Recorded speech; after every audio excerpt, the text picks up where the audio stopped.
You talk about levels, people always against some of the bigger fighters. 27 kemenangan, tanpa pernah kalah, dan 21 KO. Dengan sabuk IBF dan dering kelas penjelajah yang melekat di badannya, Jai Opetaia masih belum puas. Dalam setiap wawancara, ambisinya jelas. Mengalahkan semua juara dan menjadi raja tak terbantahkan. Bahkan jika itu berarti harus naik ke kelas berat dan menantang sang legenda tak terkalahkan, Alexander Usyk.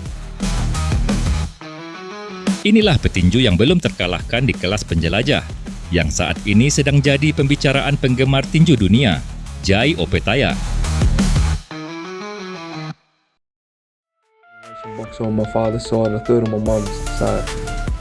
Lahir di Sydney, Australia, pada tanggal 30 Juni 1995. Jai Opetaia dibesarkan dalam keluarga petinju berdarah Samoa. Sejak kecil, ia sudah diperkenalkan pada dunia tinju oleh sang ayah yang juga seorang petinju. Di usia remaja, namanya mulai mencuat lewat kemenangan di berbagai kejuaraan nasional dan internasional. Jai Opetaia has been someone who really we've known in Australian boxing forever. Jai Opetaia! Debut profesionalnya dimulai pada 1 Agustus 2015.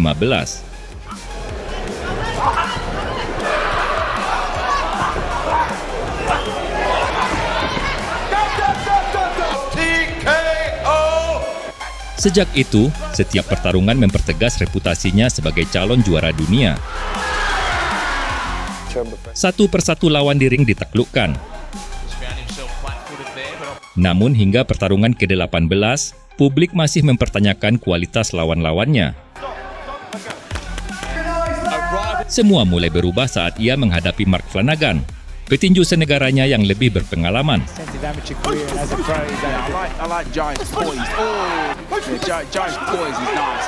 Sempat mendapat tekanan hebat dari awal ronde, Opetaia bangkit Flanagan comes forward. Wearing big shots over the top downstairs as well.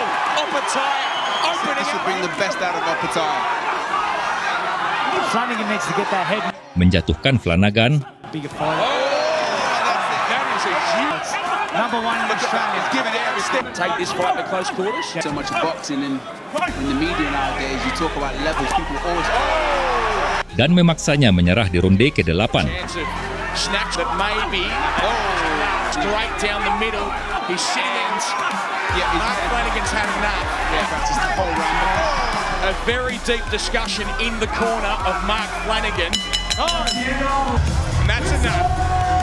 And Jai Opetaia. Sebuah penegasan jika Jai Opetaia bukan sekadar prospek menjanjikan, tapi akan jadi ancaman serius bagi siapapun yang melawannya. Global and IBF Asia Oceania Champion, I give you Jai Opetaia! Setelah hampir setahun tanpa pertarungan karena pandemi, Opetaia kembali naik ring, melawan Benjamin Kelleher pada tanggal 22 Oktober 2020. Jai Opetaia in the white trunks. Kelleher throws his own, but he's getting counted now, and he takes a couple. Kelleher in this corner.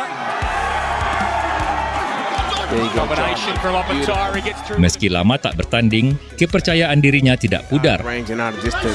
It's not allowing him to attack. Maybe that'll see him increase the urgency. So did that. Kelleher tough, he's still coming forward. Takes two there. Jai Opetaia kembali menunjukkan dominasi. Pukulan demi pukulan menghujani Kelleher, hingga luka di pelipis membuat timnya menyerah di ronde ke-6. We're dragging into this round as Jai has a target in that cuts, and he doesn't need to throw big power shots to do so, and punching well. He's doing everything he can. He staggers forward, but he's taking lots of shots to the head over the top, and that'll do it. The towel comes in simultaneously, and second time. Jai Box. Dominasi terus berlanjut saat Jai Opetaia berhadapan dengan Daniel Russell.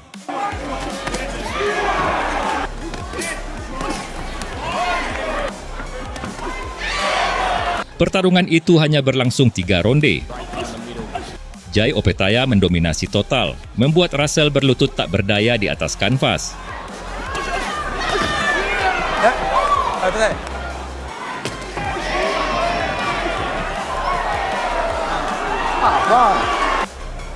Rekornya kini sempurna, tidak terkalahkan, dan semakin haus akan tantangan yang lebih besar.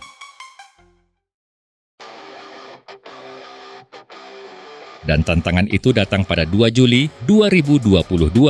Lawannya, sang juara dunia IBF dan The Ring, Mairis Briedis. Saw something in Briedis and he believed that he could beat him. Briedis v Opetaia starts now. Pertarungan berlangsung brutal. Body shots of beauty and Opetaia comes forward with a... Opetaia menunjukkan kelincahannya, namun Briedis membalas dengan pengalaman. Oh, Briedis with a big right hand of his own. Oh, it's a good shot. Uppercuts of beauty. Who's hurting and chasing. Body shots. Who just takes a right hand. To win the fight, Lee. On this Concerning times now for the Australian. He's taken Di big tengah shots. laga, Opetaia mengalami cedera rahang, tapi ia bertahan dan terus maju. And to the body as well from Briedis. But Opetaia is unaffected. Right hand from Briedis earlier. there's a Body hook there. shots. That's what he has to do. Briedis pun kini mengalami cedera pergelangan, namun tak ada dari kedua petinju ini yang menyatakan menyerah. Did damage of the Latvian star in nose, which bleeds freely now. There we go. Body shot as well. He's on the chase. He's hurt Opetaia. Drag it now. Opetaia. He throws his own left hand. And still punching. Ketika bel terakhir berbunyi, para juri memberi kemenangan untuk Opetaia. We've seen it's Briedis the invincible.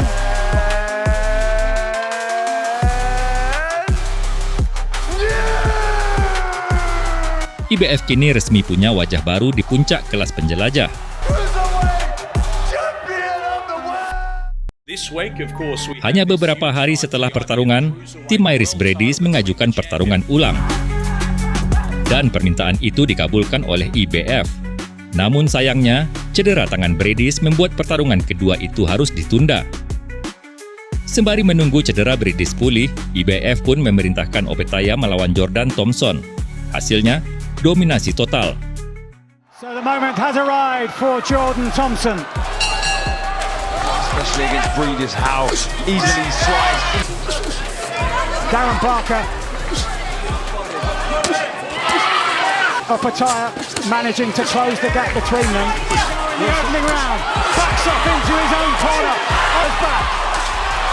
Yeah, and he throws it high as well, doesn't he, Tony? Again, two left size difference in there, but that's a good one. Something you can get encouraged by. This constant moving from Opetaia. Opetaia looking for But he's come straight back. by the champion. And he needs to hold the bell now. The gunshot there, Jordan Thompson. He's given it one big go, but Composed, clinical, steps in once again.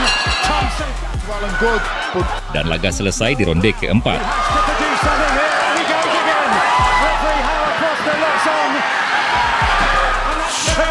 Setelah kemenangan ini, IBF mewajibkan Opetaia melakukan pertarungan kedua dengan Mairis Briedis yang masih menunggu pulih dari cedera. Opetaia harus membuat keputusan sulit, melepaskan gelar IBF yang dimilikinya. Sebuah keputusan besar yang harus diambil demi karirnya di masa depan. Crocodile hats, suits, it doesn't mean nothing to me. All that matters is that title. Dan tak lama setelah itu, ia menerima tantangan dari petinju tak terkalahkan asal Inggris, Ellis Zorro. Break clean, defend yourselves at all times, and the best of T-ball. Touch club. In basketball. The latest step here then. Opetaia hanya butuh 1 ronde untuk menyelesaikan pertarungan. Crowd sensing that left hand up against the orthodox. Single shot, left hand. Satu pukulan keras di ronde pertama membuat lawannya tak mampu melanjutkan pertarungan. 56 seconds of round number 1. Undefeated, Jai Opetaia. Dan akhirnya, setelah penantian panjang, rematch dengan Mairis Briedis pun terjadi. 18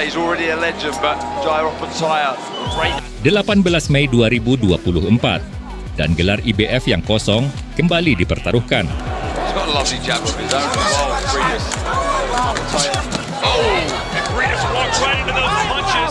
Pertarungan berlangsung sengit, tapi Briedis yang baru pulih tampak kurang tajam.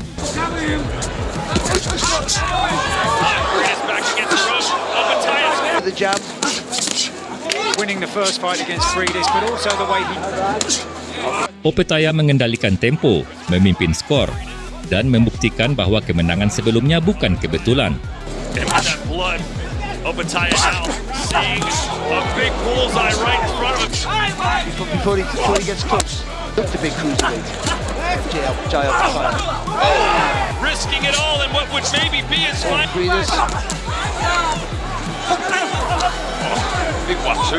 Ia kembali meraih gelar dunia IBF dengan performa meyakinkan. Jai Opetaia. UK. Here we go. Oktober 2024, Jack Massey jadi korban berikutnya. I walked out of there thinking this is the best prospect solid. Oh, good. Serving challenge the favorites according to Las Vegas.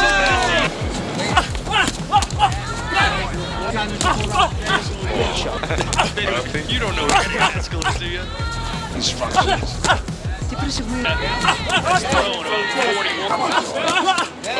Bertahan hingga ronde ke-6, tim Massey akhirnya menyerah karena dominasi yang ditunjukkan Opetaia dari awal pertarungan.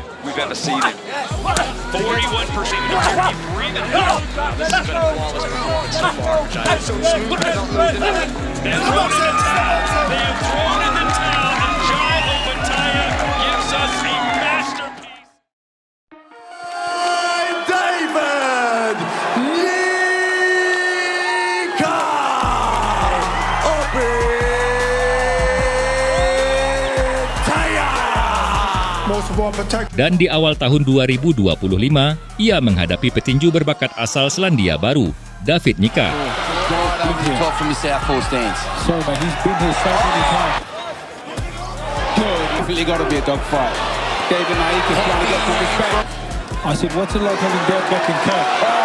Pertarungan berlangsung cepat, Nyika tampak tak mampu mengimbangi agresivitas dan kekuatan Opetaia.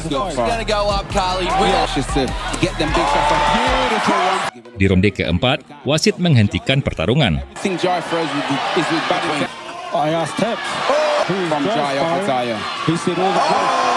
Like a car accident, these two meeting together. What's the first 6 rounds? Dan Nyika tampaknya membutuhkan bantuan medis untuk keluar dari arena pertarungan.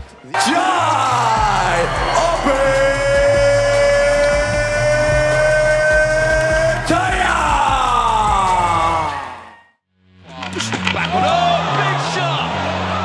27 pertarungan, 27 kemenangan, dan 21 diantaranya berakhir dengan KO dan TKO. Dengan sabuk IBF dan dering kelas penjelajah melekat di badannya, membuktikan bahwa Jai Opetaia bukan hanya sang penantang, tapi sang penguasa baru, dan para juara harus persiapkan diri untuk menghadapinya. Before the fight, like the hard work in the gym is what wins me the fight. Look, I feel like I've got the skill and ability to beat any fighter.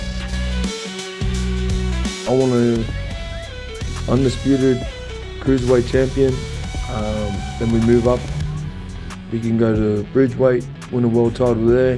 Lewat mulut sang promotor, dunia tahu apa yang Jai Opetaia inginkan. Menjadi sang juara tak terbantahkan, menghadapi siapapun yang membawa sabuk, bahkan jika itu berarti harus naik ke kelas berat. Dan satu nama muncul sebagai simbol tertinggi di kelas berat saat ini, Alexander Usyk, mantan juara tak terbantahkan di kelas penjelajah, yang kini memegang tahta kelas berat. Jai's going to pick up all the belts in the cruiserweight division to become undisputed, and then we want to push him into a fight with Alexander Usyk as well to try and become undisputed at the heavyweight division as well. Tapi, mungkinkah Jai Opetaia bisa bersaing? Tulis pendapat Anda di kolom komentar.